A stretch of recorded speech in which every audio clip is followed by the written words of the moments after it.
Welcome back, everybody. Time for some more Hearts of Iron 4 with End of a New Beginning, playing as the Kingdom of Prussia. It is June of 1860. If you didn't see the first two episodes, there is a link in the description below that'll take you back. Well, the War Cabinet, fully constituted for the first time, has spoken, and with 75% in favor of cooperation with Britain. So that's what we're going to do, the United Kingdom. When we get to our national focus, where we choose a policy toward Britain, we are going to choose cooperation with England rather than rivalry. I will have another such question for you at the end of this next episode. We'll put that up to a vote of the War Cabinet, and whatever the War Cabinet decides, that's the way I'm going to go. So if you're not familiar with that concept, it's just one more thing I'm offering as a perk for the folks over on Patreon. If you are at the first lieutenant level or above, you get to vote in all War Cabinet decisions. So there's a link in the description down below to take you to Patreon if you're interested in supporting me in that way. Let's dive in and see what happens as we get into 1860 and beyond. All right, well, this is interesting. The members of the German Confederation have been invited to take part in another conference in Würzburg. This time, the military affairs of the Confederation will be discussed. Will Prussia attend? Absolutely, we will be attending that. Be interesting to see where that storyline goes. I don't exactly know what to expect quite yet. We're up to 19 million in population. Now, let's take a look real quick at the ledger. We are in third now, as we have just barely surpassed the United States of America to become the number 3 power in the world. Imagine what that's going to be like when we start consolidating and building a more powerful Germany. That should really, really go well for us. All right, we've developed a new rifle, so we're going to stop producing the mini rifle, and now we're going to start producing the 1853 Enfield rifle musket, which was actually a pretty common weapon used during the American Civil War. I believe that's a British musket, actually. So we're going to start producing those now. We are going to go ahead on our national focus tree and start with our policy toward Britain, which will be cooperation. So let's go ahead and make that happen. Research slot available. We're about to invent the light bulb quite a bit early, I might add. It's 1860. That definitely was not invented this early, unless that's the early incandescent light bulb is not considered to be the one that Thomas Edison developed. Let's see. It's only 1860.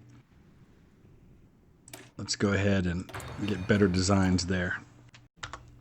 So as I'm thinking about what's happening in the world, right about this time in the UK, I want to say it was 1860, 1861, Prince Albert died. Now, Prince Albert was the husband, the prince consort to Queen Victoria of England. He was from Saxe-Coburg and Gotha, which was part of what became Germany. So the German family ties to England are alive and well. The British family, the royal family, is very much more German than they are English. But Prince Albert died fairly young, in his 40s. I want to say he had like typhoid fever or something like that. And for the rest of her life, Queen Victoria visibly mourned him. And it was just devastating to her. And she lived for another 40 years after that. And of course, Prince Albert and Queen Victoria were actually cousins. I believe they were first cousins, as a matter of fact. So that was just one of many times that a lot of intermarrying is taking place among these British royal houses. And what ended up happening was they carried the gene for hemophilia, and they passed that on to a number of their royal descendants, most notably the Russian royal family, where Tsar Nicholas had a son. His heir, actually, was afflicted with hemophilia. If you're not familiar, hemophilia is what it prevents your blood from clotting properly, so a simple cut could end up being fatal. And that actually opened the door for Rasputin to come in, and he somehow was able to miraculously heal the Tsarevich of this disease when he was around. So it's very interesting. I'm not going to get into all of it, but you should definitely read up on it. It'll be worth your time. Well, isn't that interesting? That's going to make for a very different outcome in the United States. John C. Breckinridge, who was actually the sitting vice president of the United States at that time, has been elected president of the United States and will be sworn in on March 4th. The election of Breckinridge has had tough resistance, with a split in the Democratic Party making Southerners fearful that a Republican Party, which barely lost the Electoral College count, would win. However, as the former vice president is expected to be sworn in, reports of rioting have broken out in the North, who have become fearful that this new president will demand for the expansion of slavery into the Western territories. Interesting. Send congratulations to Breckinridge. He's from Kentucky. He ended up a Civil War Confederate general during the Civil War. So it'd be interesting to see how very different the outcome is going to be for the United States. So again, with some of these, I don't know if they've been completely fleshed out yet, but I'm curious to see if we can go ahead and start working toward a better infrastructure. So we're going to vote to go to a well-maintained infrastructure. So let's see what happens with that.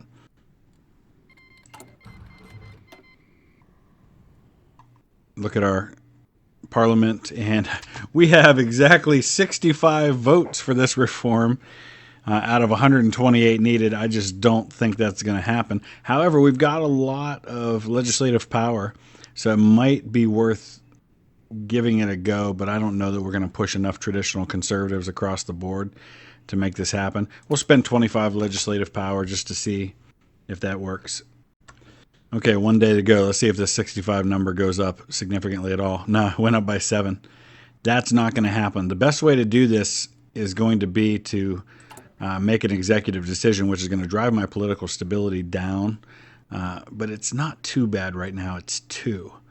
But what I want to do before I bother doing that is I want to see if there is any visible change that takes place if I actually do that. So here's the road maintenance area here, and it doesn't really show any impact. So I'm guessing that maybe, at least at the moment, it's either not able to be quantified or it just hasn't been worked on. So I'm not going to bother with that, because a lot of these you can see the changes that happen. You just can't see that with the infrastructure. Let's take a look at work hours law. Right now we're on a 14-hour workday, and you can see that does give us some production efficiency gains. It does hurt research speed, and it hurts monthly population, but otherwise probably worth it. We might go to a 12-hour workday and see what happens there. We finally have enough Army experience to get our Army build the way we want it. Oh, something just happened. The United States is in turmoil after the results of the elections. The former Vice President Breckinridge was run out of D.C. by an angry mob of Northerners and has fled south to secure support. South Carolina has taken upon itself to see that the Union, which they believe was cooed by Northern corruption, has led to the state declaring independence from the Union. So we're still going to see a civil war, only it's happening because of the North rather than the South. Interesting. So we'll go with the traditional 7 and 2, 7 infantry battalions, 2 of artillery, though we'll eventually switch those cannons to howitzers. That's going to give me the combat width of 20 that I'm after. And I think we'll go ahead now and stop our exercises for the time being, which will allow us to stockpile weaponry a little quicker because we aren't using any. We've completed cooperation with England. We can go a little further down the road with that and get some additional legislative power and then actually sign colonial treaties, which will give me a base stability increase. I'm not sure that's really necessary just yet. So let's go ahead and go back over here to our internal policies. We're going to go ahead and do the Runes Reform Bill. We'll see what happens with that. So let's talk about what I'm currently working on. Oh, here we go. The United States of America declared war on the Free States of America. So that's not quite... Oh, and the Confederate States. So what do we got? The U.S. breaking into 3? Yes. So New England... people don't know this, but New England actually talked about seceding from the United States in the early part of the 1800s, long before the American Civil War. So we've got a 3-way civil war breaking out here. That's going to be interesting to see how that all shakes out. Let's take a look at where that stands, if we can find that among all the wars that are going on here. So it looks like the Free States have sided with the Confederate States. So you've still got an overwhelmingly powerful U.S., but that might be enough to change things. But they're they don't have a lot of factories in either place. So interesting. Anyway, so Albrecht von Roon was the Prussian Minister of War from 1859 to 1873. So these reforms that I'm working on have to do with the military reform that took place during that time. In the 1860s, when the reforms that were made to the military were part of what allowed such success in the wars against Denmark, Austria, and then France, which led to the German unification. So this is an important step in the direction of unification that's happening. I don't know a lot about that, but I understand a little bit of it. So we're going to continue working on infrastructure, engineering, those sorts of things. Friedrich Wilhelm IV is dead. Long live Wilhelm. So it doesn't really affect things too much because we see our prime minister as kind of the key to things anyway. Coronation of Wilhelm I. Following the morning of the death of Friedrich Wilhelm IV, our country needs to look forward to carry on with a succession by coronating a new king. This happened earlier today when Wilhelm was officially coronated in Königsberg. We've got a decision of some kind. Send Captain Justus Scheibert to observe the American Civil War. Definitely. Von Roon's reforms were able to help expand the Army for the first time since 1815, but that takes money, so an increased budget must be submitted to Parliament. So it looks like we're switching. We're going to lose some legislative power, but we're switching to a 3% military budget, which is fine. I'm looking here at the U.S. Civil War. It looks like the Confederates are trying to push back over here in Oklahoma, which was called Indian Territory at the time. A lot of the action, though, is happening up here in New York State. Okay, so we've actually, we saw in the last episode that there were some things that we had to deal with in terms of a constitutional crisis. It looks like by getting von Roon's reform plan, we are actually working down the road toward dealing with some of that constitutional crisis. So we've got a decision here that I don't fully understand, but I guess we'll go ahead and activate it. Here we go.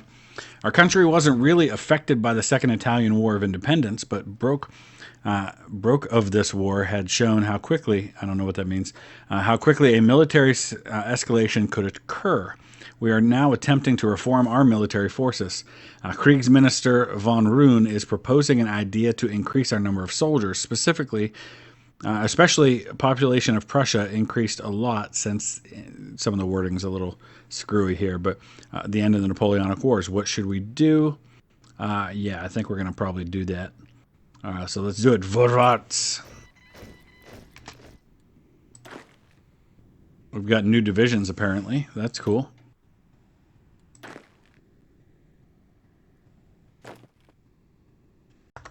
So you can see now we added, what, like 30-some divisions there? So now we have 126 divisions. Austria's still got more. They've got 145, but I'm sure ours are going to be much more powerful than theirs because I've been working on that. Looks like I did lose a factory. I thought I had 29 before. But our power is there. We're sitting third, but we're still about half the power of the UK. That's got a long way to go. Let's see what's happening in April 1861 with the U.S. Civil War. Looks like the border is pretty stagnant for the Confederates, but the U.S. is overwhelming the free states of America. War breaks out over Tsushima. The Russian Empire and the Empire of Japan have gone to war over the island of Tsushima. The Russians had shown interest in it earlier this year already, and breached Japanese policies by sending a ship there twice. I just want to tell you, Russia, you might want to just avoid war with Japan. I'm saying that does not go well for you historically. I know that's a much later war, but still, just no. Federal forces were reported to have stormed the city of Boston last night, despite the heavy resistance given by free forces. The city continues to have pockets of free forces, but organized resistance against federal forces has seemed to stop. So it looks like John Bell was actually, and he was the other Democrat president. There were actually three. Well, John Bell wasn't really a Democrat. He was the Union Party candidate. There was John Bell. There was Stephen Douglas, and there was John Breckinridge along with Lincoln that were all running for president. All right, so we did improved officer training. We can't do reformed troop training or that one. So let's do Kriegspiel. No, we can't do that either. Oh, we're working on corrupt guns already. That's why. I already did that one. Okay. Oh, Scheibert comes back, and he learns some valuable new tactics, which we get a 50% land bonus, or land doctrine research bonus, which we'll be able to apply. I'm working down this path here. Eventually, we want to get to prepare German unification, but in order to be able to even get to that place, there are going to be a lot of other things that have to be done, but we have to complete everything down to here. In order to complete this one, we've got to complete everything up here. So there's a lot of things that we want to get in place by the time we get to those wars of unification in just a couple of years. The elections of 1862, the Prussian elections have taken place, and the final results came in a few minutes ago. Our current minister, President Karl Anton von Hohenzollern, is to be replaced with Adolf zu Hohenlohe Engelflagen, I guess. Let us hope this is a wise choice. Change in popularity of the centrism to 20%. We've also developed rifled howitzers. So I think we're good there. I don't think I'm ready to start working on the Navy yet, but let's go ahead and look at where we want to go here. Division speed, 5% bonus. Mobilization speed, yeah, let's do that. Oh, this is nice. If we put Bernhard von Moltke in the... choose him down here, that gives us some nice bonuses, so let's go ahead and do that. Meanwhile, research... pasteurization, monthly population, 12%. Well, look at the Confederates go. They've taken most of Missouri, so they're actually doing pretty well in this war. They're moving into southern Ohio now. They're about to take Columbus if they haven't already. You know, they're right on the doorstep of Columbus. Interesting things are happening in the American Civil War. Let's look at how that's breaking out. 85,000 casualties for the Confederates, 200,000 for the U.S. Confederates now have more fielded manpower than the United States does. That could break quickly, and we could see a Confederate victory in the Civil War.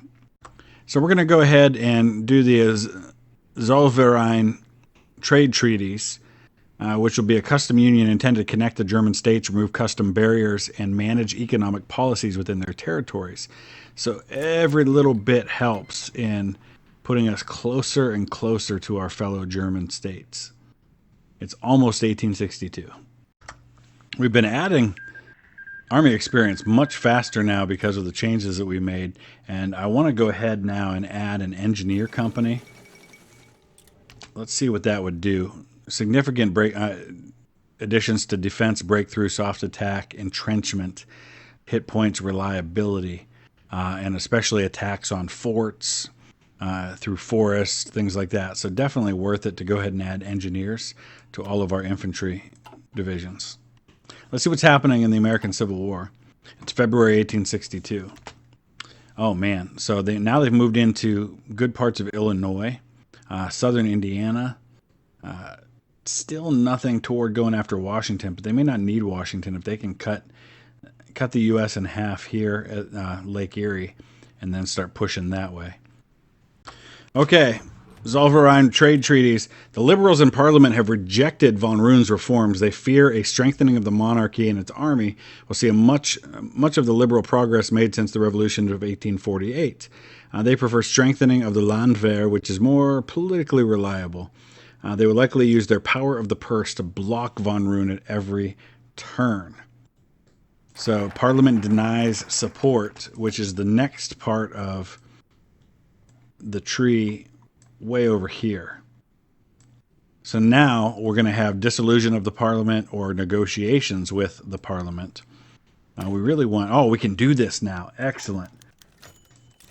Dissolution of the Parliament. Yes, let's do that. It's getting serious now, folks. Okay, so I'm really curious to see what happens when we complete dissolution of the Parliament. if anything at all. Seems like maybe not so much after all. So now we've got a choice to make. Oh, we can't choose it, actually. It's time to find someone new to lead our country into prosperity and through the new age. Bismarck looks like a very promising leader, but it doesn't appear that I actually have the power to make that choice, at least not yet. Maybe that's one of those things that happens automatically. I'm not really sure. So let's go back over here, at least for now. We'll go to expansion of the Zoll Parliament. And let's see what's happening with the U.S. Civil War. Last I looked, the Confederates were kind of advancing on all fronts, but it seems like maybe that slowed down a little bit. They are still pushing into Ohio, but they've kind of been slowed down where they were attacking on this side. Okay, here we go. Bismarck proposed for prime minister so soon after the king's ascension, and already it feels to him that the nation is ready to fall apart. Prussia cannot stand if the king and parliament can't agree on policy. Wilhelm feels the best course of action is to abdicate in favor of his son and let parliament have their victory. However, the Kriegsminister have suggested parliament would be much more amenable to his reforms if a new prime minister were put in power. He suggested an unusual candidate, our ambassador to France. This man has in the past strongly supported any action taken by the king and is a close supporter of von Roon. Perhaps we should give this Bismarck person a chance before doing anything drastic. Yes, let's do it. So Bismarck is now the prime minister. We are in the process of doing expansion of the Zoll Parliament. But now I believe that with Bismarck as prime minister, we have a bunch of new options available to us. Here, we've got this new tree that is now open. It does involve choosing between, I think, war with Austria and peace with Austria. I'm not sure if that's what this is, but that'll be a question that we'll need to ask ourselves. We've also got the North German Confederation over here, but we're not able to do that quite yet. So let's talk about what was happening here. The crisis begins in 1862, which is about where we are right now, when the Prussian Diet refused to authorize the funding for the reorganization of the army. People had this kind of idea that the reserve held this special place in Prussian history, and they wanted the Landwehr to continue to kind of be the primary thing, where they these other forces under Bismarck and von Roon, of course, wanted to push for this active standing military. So the king's ministers could not convince legislators to pass the budget, and the king was unwilling to make concessions. And as we've already read, he threatened to abdicate in favor of his son, Crown Prince Frederick William. The Russians just declared war on Poland. But his son opposed him doing so, believing that Bismarck was the only politician capable of handling the crisis. So in September of 1862, Bismarck was appointed president. So here we go, Polish insurrection in Russia. That's what's happening there.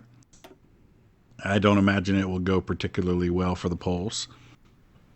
July 1862, the war has really stagnated in the United States.